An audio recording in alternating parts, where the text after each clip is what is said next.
అక్క జ్యోతి గారు అని ఎప్పుడు తెలిసింది? ఎలా చెప్పారు? ఎప్పుడు? చిన్నప్పుడు తెలుస్తుంది. అంటే అప్పుడప్పుడు మేము వెళ్ళేవాళ్ళం. సడన్ గా వాళ్ళు వద్దంటారు. అప్పుడు అంత ఎందుకు కట్ ఆఫ్ చేశారు? అదే మా అత్తగారు చెప్పి ఉంటుంది. సొంత అమ్మ చెల్లెలు కదా, ఎవరికైనా భయం ఉంటుంది.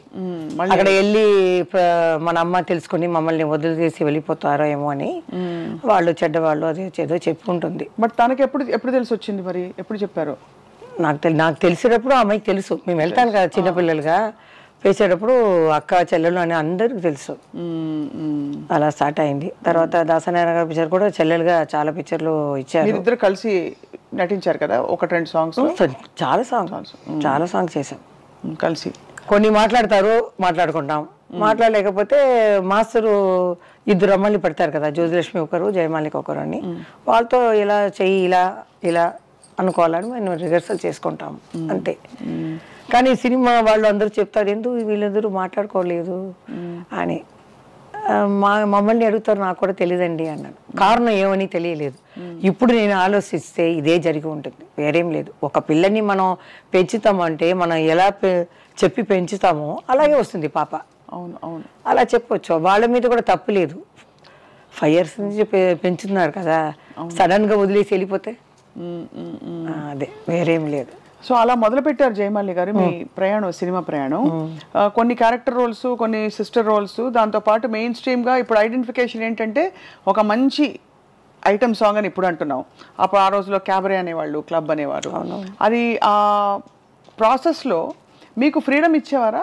మీరు డిసైడ్ చేసుకోవడానికి, నాకు ఈ మూమెంట్ నేను చేయను, లేకపోతే ఈ కాస్ట్యూమ్ నాకు నప్పదండి, సూట్ కాదు, ఈ కలర్ బాగాలేదండి అట్లా చెప్పడానికి? లేకపోతే లేదు, ఆ రోజులు అలా లేదండి. ఇప్పుడు రాఘవేంద్రరావు గానే చెప్పేస్తారు ఆ సిచ్యువేషన్ ఎలా ఉందో అలా. అప్పుడు చెప్తారు, మాకు ఇంత లంగా ఓని షార్ట్గా కావాలి, లేకపోతే ఇది ఏదని వాళ్ళు డైరెక్టర్ చెప్తే క్లాత్ కూడా వెళ్ళి చూపించాలి. వాళ్ళు సెలెక్ట్ చేసి దాన్ని కుట్టించి మనకు వేస్తారనమాట. అదే మేము. తర్వాత ఏం చెప్పాలంటే, నాకు లక్కుగా నందమూరి బాలకృష్ణ గారితో హీరోయిన్గా, ఆయనకి మొదటి హీరోయిన్గా. అవును, ఇప్పుడు కూడా చెప్పారు మన నందమూరి రామకృష్ణ గారు, మన శత జయంతి అప్పుడు, పెద్ద ఆయన ఎన్టీ రామారావు గారి శత జయంతి అప్పుడు నేను చెప్పలేదు, ఆయన కృష్ణుడి మీద పోయాను కాబట్టి ఆయన గురించే చెప్పాను. బాలకృష్ణ గారి గురించి చెప్పలేదు కదా. వెంటనే ఆయన మైకు వచ్చి, అందరూ మర్చిపోయారు అన్నతమ్ముల అనుబంధంలో ఫస్ట్ హీరోయిన్గా మా అన్నయ్యకి బాలయ్య బాబుకి జయమాలి వచ్చింది అని. నేను అప్పుడు దగ్గరికి వెళ్ళి చెప్పాను, సంతోష్ అవార్డులో చెప్పారంట, జ్యోతి గారు వచ్చి చెప్పారు, జయమాలి నా ఫస్ట్ హీరోయిన్ అని. ఆయన చాలా సంతోషంగా ఉండింది. ఆయన ఎంత లెవెల్కి ఎక్కినా అలాగే ఉన్నారు. ఇప్పుడు హైదరాబాద్ వెళ్ళాను కదా, మన మెగాస్టార్ చిరంజీవి గారు కానీ బాలకృష్ణ గారు అందరూ ఆ ప్రేమ అలాగే ఉందా. కానీ ఈసారి నేను హైదరాబాద్ వెళ్ళలేదు, మనసు బాగలేదు.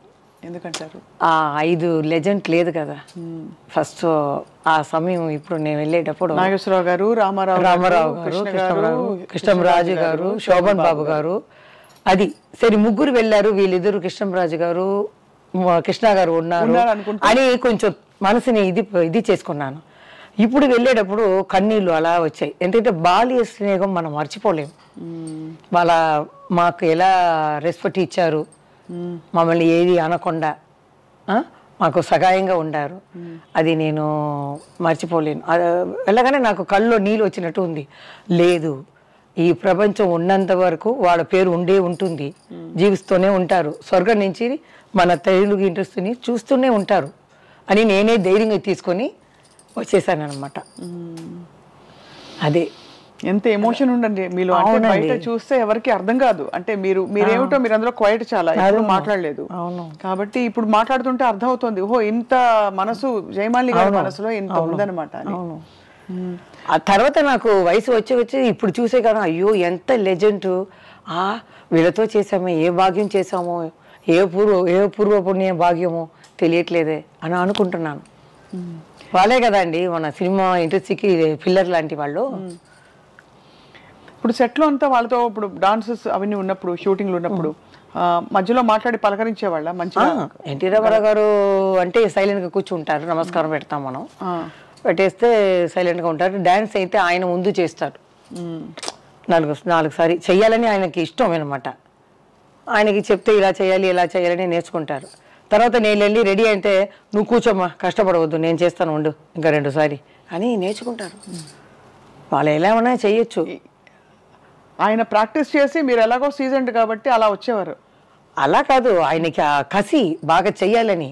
ఇప్పుడు నేనైతే ఉంటే ఏమరా నేను పెద్ద హీరో, లైట్గా పెట్టండి, ఆ వంగి కూర్చోవడం ఇలా లేవటం అదంటే ఆ ఏజ్లో ఆయన ఎంత ఎనర్జెటిక్గా చేస్తారంటే ఆశ్చర్యపడిపోతాం మనం. అలా చేసేవారు. 1 టేక్లో అయిపోతుంది. వంట అయిపోతుంది. చేసేవాళ్ళు వాళ్ళు. ఆ టైంకి వచ్చేవాళ్ళు. అదన్నీ మాకు ఉన్న కొన్ని వాళ్ళని మేము నేర్చుకున్నాం. ఈ రెస్పెక్ట్ అనేది. రామా రామా అంటారు, రండి రండి అంటారు. ఇలా పెద్దవాళ్ళని చూస్తే ఇంత మరదలు వస్తుంది. నేను కూడా ఇడ్లీకి వెళ్తే అలాగే వస్తే రండి రండి అంటాం. ఏదో పెద్ద ఆయన వస్తున్నారంటే ఇంత సరేయండి, ఏమన్నారు, ఏం తాగుతారు, అదే మర్యాదగా ఆయన అంత. తర్వాత మా ఇంటి చుట్టి బస్సులు ఉంటాయి, ఈ బసురా రోడ్డు మొత్తం. చిన్నప్పుడు అదే అమ్మ అడిగేది, ఏమిటిది ఇన్ని బస్సులు అడిగి. నేను అడిగితే పెద్ద లెజెండ్ తెలుగులో మన పక్క సీట్లో ఉన్నారు. తిరుపతికి వెళ్ళి ఆ వెంకటేశ్వర స్వామిని దర్శనం చూసుకొని అలా వచ్చి మన హీరో ఉన్నారు కదా లెజెండ్, వాళ్ళని చూసుకొని కర్పూర ఆరాతిలు తీసుకొని ఆ వెంకటేశ్వర స్వామిని చూసినట్టు ఆనందం చేసి పోయిందా గోయిందా వెంకటేశ్వర స్వామి పోయిందా అలా నమస్కారం పెట్టేవాళ్ళు ఆ బాల్కనీలో వస్తే. అది విని మా అమ్మ కూడా ఇలాంటి ఒక హీరోకి ఇంత ఇది ఆశ్చర్యపడతారు. నేను విని నేను కూడా ఆశ్చర్యపడి అలా చూస్తున్నాను. కొన్ని సంవత్సరాల తర్వాత ఆయనతో చేసే అదృష్టం దొరికింది. అదృష్టం అప్పుడు ఎలా అనిపించింది? నాకే జ్ఞాపకం లేదు ఏ పిక్చర్ అని. బాగా జ్ఞాపకం వచ్చింది ఈ అన్నతమ్ముల అనుబంధం. తర్వాత ఆయనతో కొట్టుకుని పోతాను ఆయన్ని. సన్నజాజులు, ఈ తర్వాత నా పరువం నీ కోసం, డాన్ హిందీ. అవును, ఆ పిక్చర్ అన్నీ ఎలా వెళ్ళిపోయింది. ఏం చెప్పరు. కానీ మన లవ్ సీన్ అంటే కృష్ణ గారికి పెద్ద ఆయనతోటే ఉంటుంది. అదే ప్రాబ్లం. కృష్ణ గారికి రాదు. ఇక్కడ వెళ్తే నన్ను చూడకుండా అక్కడ సైడ్ గా చూస్తారు. ఆయన డైరెక్టర్ చూడరా, ఆయన కొంచెం ఇదే కదా ఉంటారు. అన్ని పిక్చర్లో ఎన్టీ రామారావు వాలంటీర్గా రా అని చెప్పి నేను ప్రేమించాలి. అలాంటి క్యారెక్టర్ నాకు. అవును అవును, మీరే బలవంతంగా ఆయన్ని వశం చేసుకోవాలి అలే అని. అది మన దానవీర సూరకర్ణలో ఆయనతో సాంగ్ ఇటు రారా అని వస్తుంది సాంగ్. బాలయ్య బాబు ఆ ఫంక్షన్ లో కూడా చెప్పారు, వేసింది ఆ చక్కని పాట అది దానవీర సూరకర్ణలో. అది అక్క ఏమో కృష్ణ గారు తీసారే ఏదో పిక్చర్ కురుక్షేత్రం. అవును, అక్క అది చేసింది, నేను ఇది చేశాను పెద్ద ఆయనతో. ఆయన కృష్ణ గారితో తను చేసింది. చాలా బాగుంటాయి. ఐబ్రో అని రాశారు నాకు. నాకు ఫస్ట్ ఈ జానపదాలు పిక్చర్లో చూడటం ఇదే ఫస్ట్ టైం. దానికి ముందు ఈ కోట్ సూటు ఇవన్నీ ప్యాంటు ఇది వేసేసారు. జానపదాలు చూస్తే ఆ సెట్ వెళ్ళగానే అంత పెద్ద గ్రీడం, ఆ నగలు అలా పెట్టుకొని అలా నిలిస్తే ఇదేంటి గంధర్లోకమా, ఎక్కడ వచ్చాము, ఇవేంటి కర్ణుడా, ఏం తెలియదేది అని భయపడిపోయాను.